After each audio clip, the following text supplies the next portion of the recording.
Hello, and welcome to another episode of Solipsist Watched. I'm your host, the Social Solipsist, and this week I watched Snowpiercer from 2013. Snowpiercer is an interesting film that has a weird development and release history, and also is somewhat polarizing, it seems, in the movie watching community as to whether it's pretty good or pretty bad. This is interesting to me for a variety of reasons that I will get into. It is directed by Bong Joon-ho, who is more recently known for being the winner of the Oscar for his 2019 film Parasite. I have not watched it yet. I've watched some of his other films, but I haven't watched Parasite yet. He is South Korean, and this is, despite appearances, a primarily South Korean production. To talk about the production for just a second, the story behind this is kind of fascinating. It is very loosely based on a graphic novel that Bong Joon-ho found in college, apparently, and really liked the basic outline of, and decided he wanted to do something kind of like that. So this may still be one of the most expensive films, or the most expensive film ever made in the Korean movie business. But what's more fascinating about it is that after it was basically in its final edit, the rights to it for the US market were purchased by the Weinstein Company. And as if anybody needed one more reason to hate the Weinstein Company, and Harvey Weinstein in particular, this was in its final edit, and allegedly Harvey Weinstein saw it and demanded that 25 minutes be cut out of it before it could be released.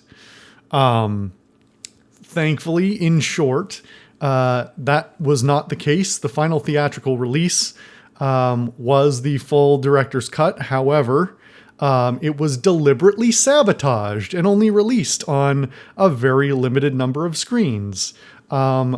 Fortunately, it got some very good press, and then subsequently got a slightly larger release. But still not the release it probably ultimately deserved, and again, that's due to the douchebags of Hollywood. Anyway, so I am glad that this movie got out there.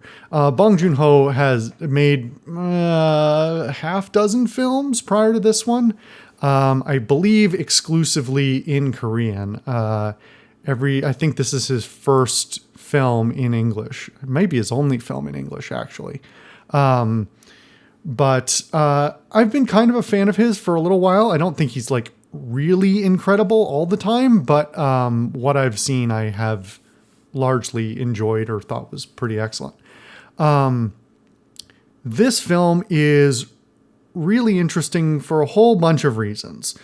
For one, despite being a Korean production, it features a whole bunch of reasonably large to at least well-known Hollywood names. Admittedly, this was 2013, so it's a little bit earlier in some of these people's careers. But Chris Evans, for one, who had already been certainly well into the MCU and had, 15 years of movies before that. Chris Evans is older than you think, by the way. However old you think he is. I don't even know how old he is. He's been around a long time.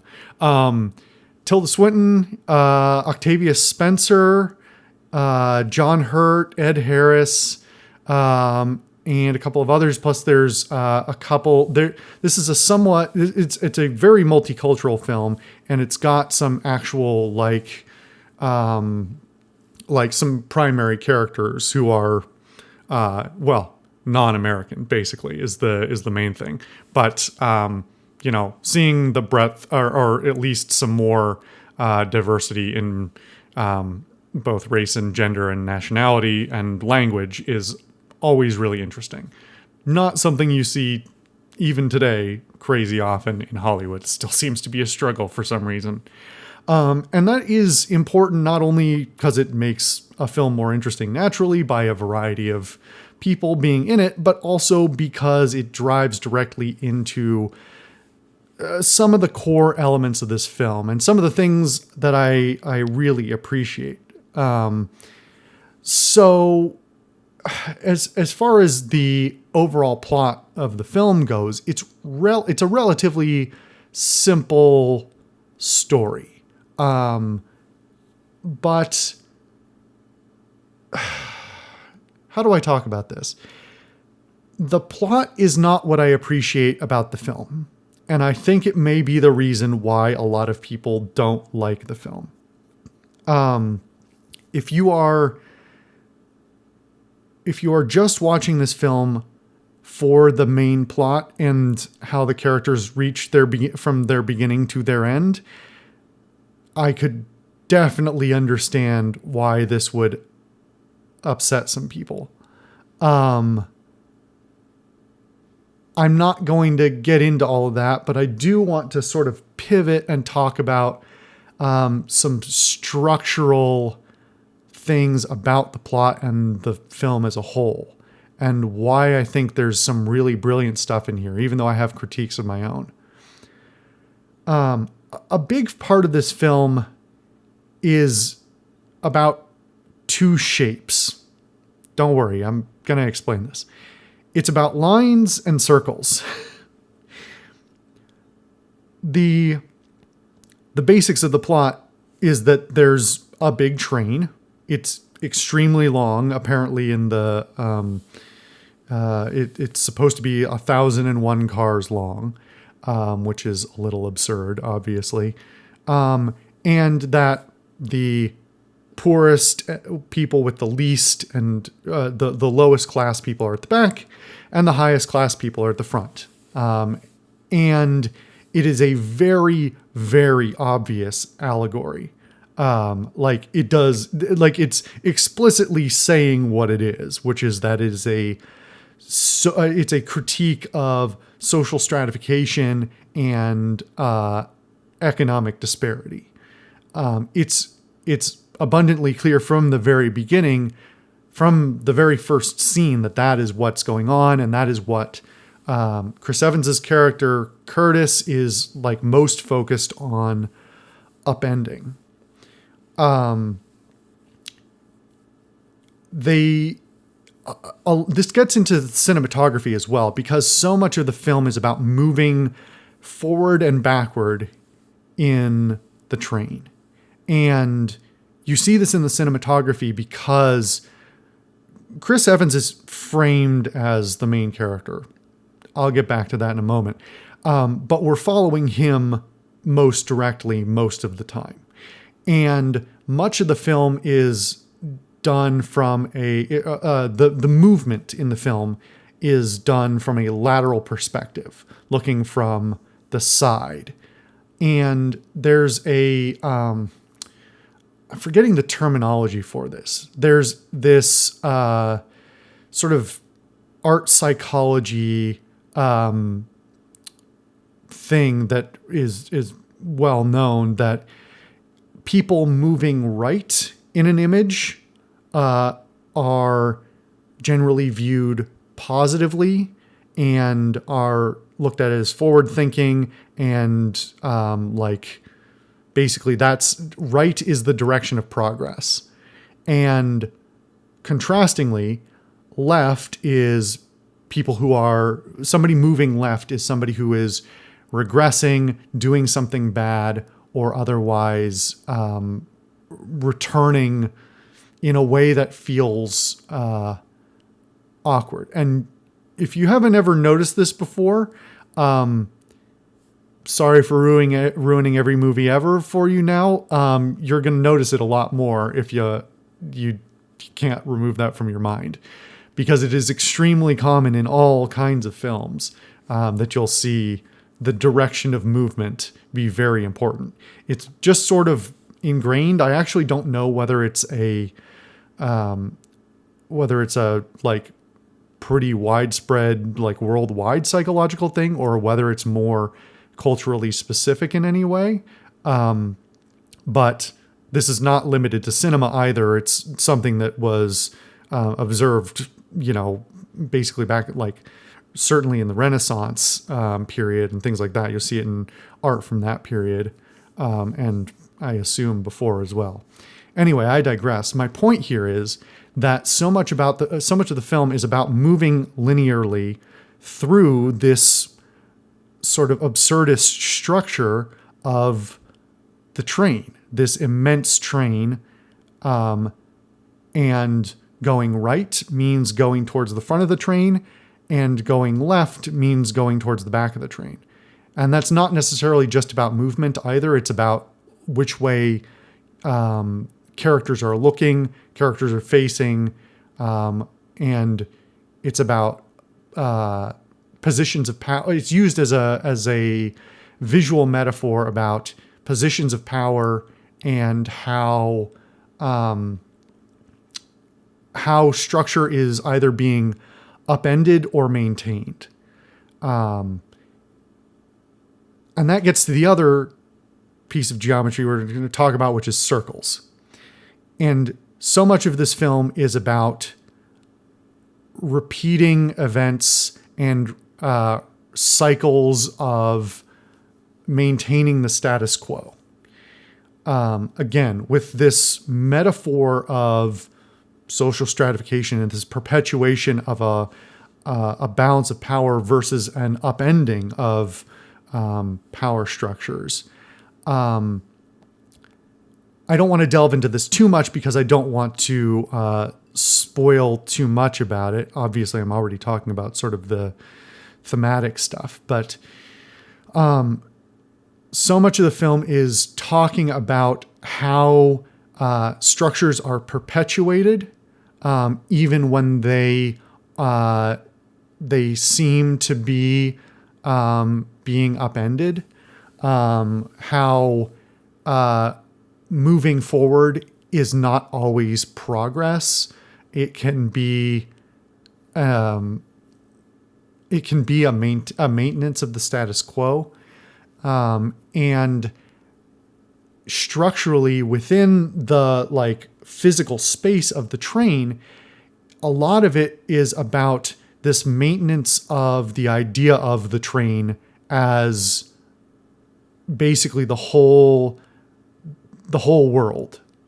That this is the last remnants of humanity, and that the only way for humanity to continue is to stay in perpetuating the status quo and in maintaining these loops. The train literally goes in a loop around the world, and has been for 17 years. So this idea of maintaining what's been going on forever because it is required in order to save humanity, is both, it both synergizes with and is antagonistic to the idea of the linearity of the structure. And I find it really fascinating how the two come to tie in together. Now, I said that Chris Evans is ostensibly the main character. What I find most interesting is that he may be the main character according to the camera, but I don't think that the heart of the script says that he is. The heart of the script is about Namgung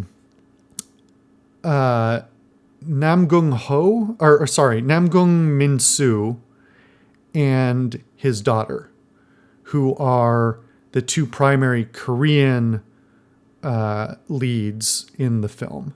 And they are essentially secondary characters in the like core party. But I think what's most important to note, and something that didn't truly hit me until I was reflecting on the film after the fact, is that they are the only ones who look outside the train, who are able to cast themselves outside of the structure, the physical structure of the train itself, and the metaphorical structure of the social stratification and the perpetuation of the status quo, and to say, let's remember where we were. Let's remember what we could be. This is not about perpetuating the train forever. It's about trying to get somewhere, in a way, both physical and metaphorical. And so throughout the film, Namgung Min-soo and his daughter are having this exchange unto themselves, and there are moments where you're not really sure. You're not really sure why. Where they're having exchanges that seem possibly too nostalgic for an earlier time. There's lots of people on the train who are old enough to have lived from before the train, and lots of people who are too young to have not been born on the train. And so Namgung Min-soo is the key character in breaking that cycle, where he's the one to say to his daughter, you weren't born, you were born on this train, but this train is not the only thing. There were times before, and there will be times someday when there might be hope. And this gets at sort of both one of my critiques and one of my loves of the film, is that it took a lot. Like I said, that didn't fully hit me until afterwards when I was thinking over the film, because the ending section of the film is somewhat unsatisfying. In a variety of ways. I don't want to give away like, oh, the ending's terrible or whatever like that. I don't think that's true. But it does require you to give it some extra thought and try and figure out what the visual metaphor culminates in. In a lot of ways, the design of the film, as I mentioned before, is kind of absurdist. Not only in like the absurdity of this is the last remnants of humanity and they got on a train for some reason and the train is enormous, but also in the visual storytelling that's done through these progressive cars as they pass through, to see like you can't critique it with a literalist eye, because you'll just go, oh, that's impossible. They couldn't do these things on any train, even a future train. It's just not possible. You could say that, but you'll only, ruin it, because the point is that's not the point. The point, and this is, I think, one of Bong Joon-ho's great skills, is in talking about is in filmmaking in a way that blurs the lines between sort of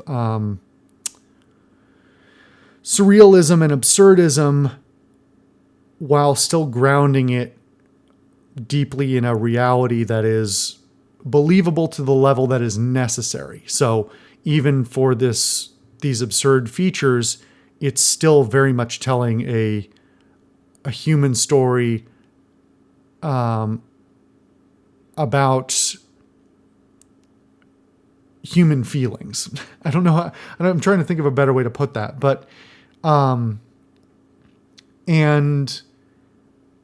likewise, he's always been somebody who, in all of his work, Parasite especially, is critical of, I think,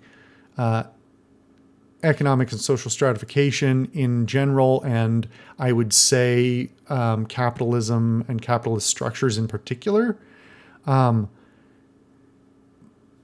Anyway, I got off the point I was trying to make, which was that where this where this film does sort of fall apart a little bit for me, and I think maybe for others as well, is that this has less of the humanizing features, despite those compliments that I just delivered, which are true of this film as well.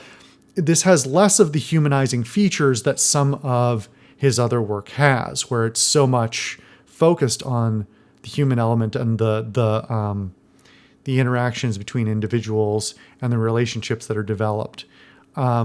And there are times in this film where that is either not developed enough, or it is cast aside in favor of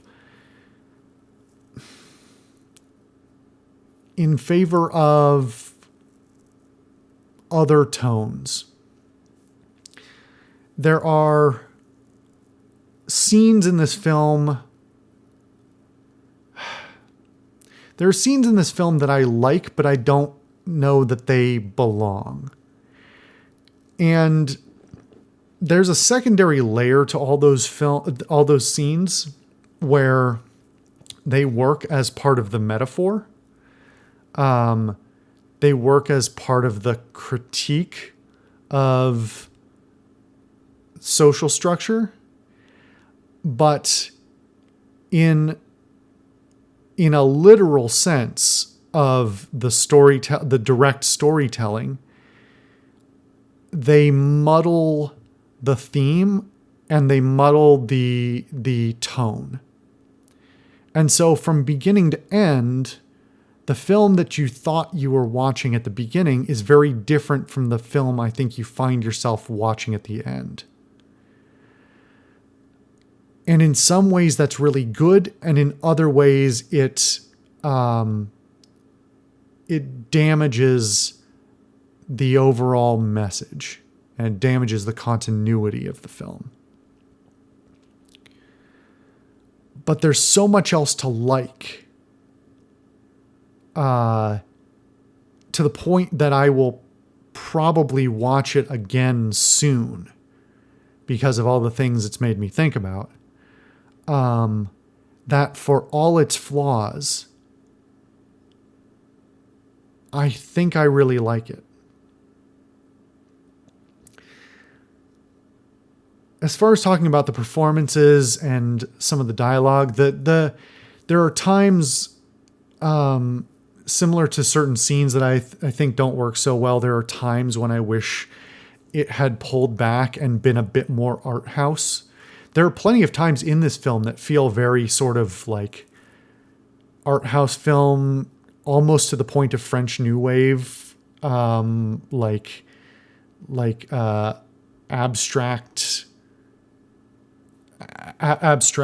of the world. But there are other times that feel very Hollywood, and like everybody's talking a bit too much. And if everybody had just sort of acted the same and said nothing, that it might have had more weight. That said, I think all of the dialogue is really quite good. Whether or not it stands I think it might actually fit better in a vacuum. I think there are some elements of the script and the actual production that maybe don't mesh quite right, and each one might be better individually. But again, I'm going to have to rewatch it to figure out whether I actually think that or if I'm just thinking that because I am reflecting upon it. I think all of the all the primary actors, and, lots of the extras do a great job too. Chris Evans, I have mixed feelings on. There's a lot of smaller films that he's been in that I actually really like him in. I don't think this is a great performance from him, but it's a perfectly adequate one. And I think that may be somewhat deliberate in terms of simultaneously humanizing and dehumanizing him. That he is more of a metaphor. His character is more of a metaphor for progress and upheaval and working towards something rather than an actual character.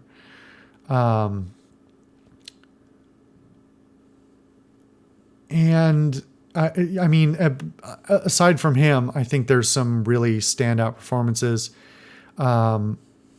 Pretty much everybody on the main cast list does a really great job. And some of the other more minor characters who have names but not a lot of lines also are really, really excellent. People who didn't get remotely top billing, I'm sure, but deserve their credit for playing, especially people in the earlier portions of the film, people that go with the party, so to speak. I talked about the length of the train and sort of the absurd nature of it.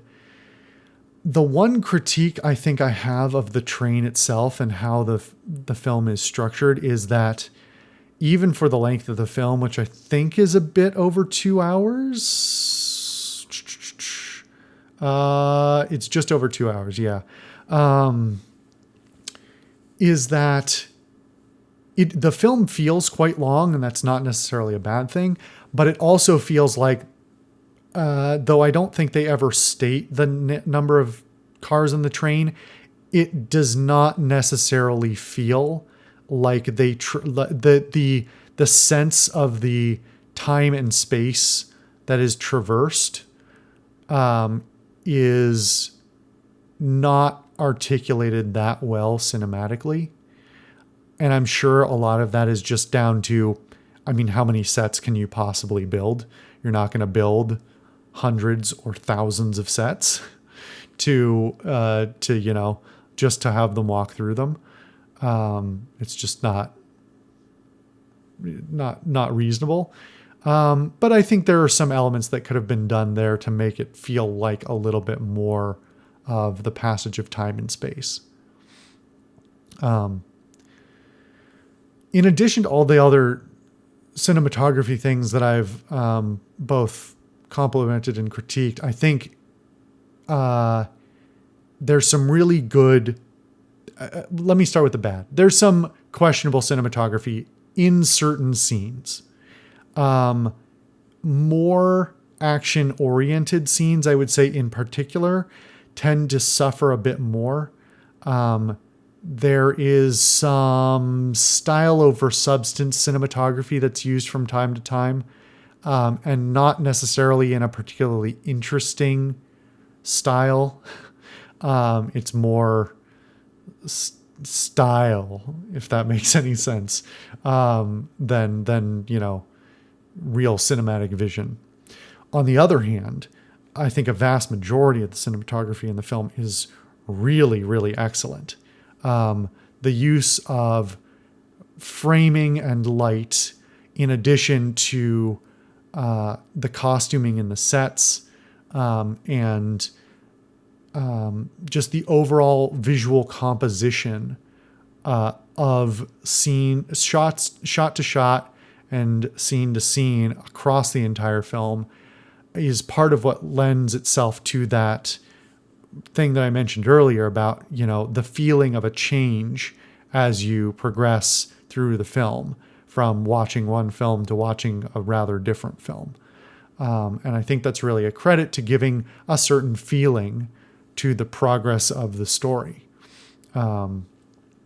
Overall, just some pretty excellent cinematography.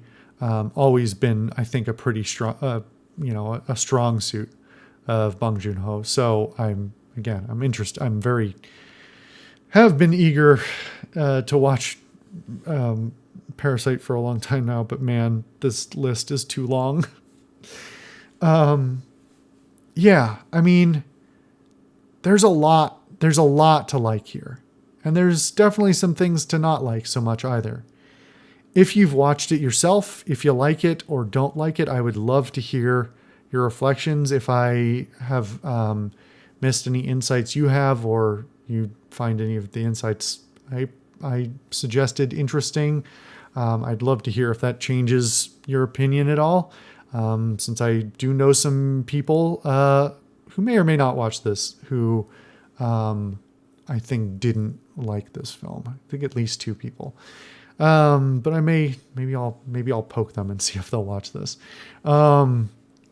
Anyway, yeah, I'd really like to hear thoughts on this one. I think it's one I'm going to be thinking about for quite a while. Because there's a lot of layers. There's a lot of layers to unpack. And it's unique enough to stick in my head, and it's deep enough for me to, like I said, want to watch it again. Anyway, at this point I'm rambling. Thank you guys for watching another episode of Solipsist Watched. I've been the Social Solipsist, and I will see you guys next time.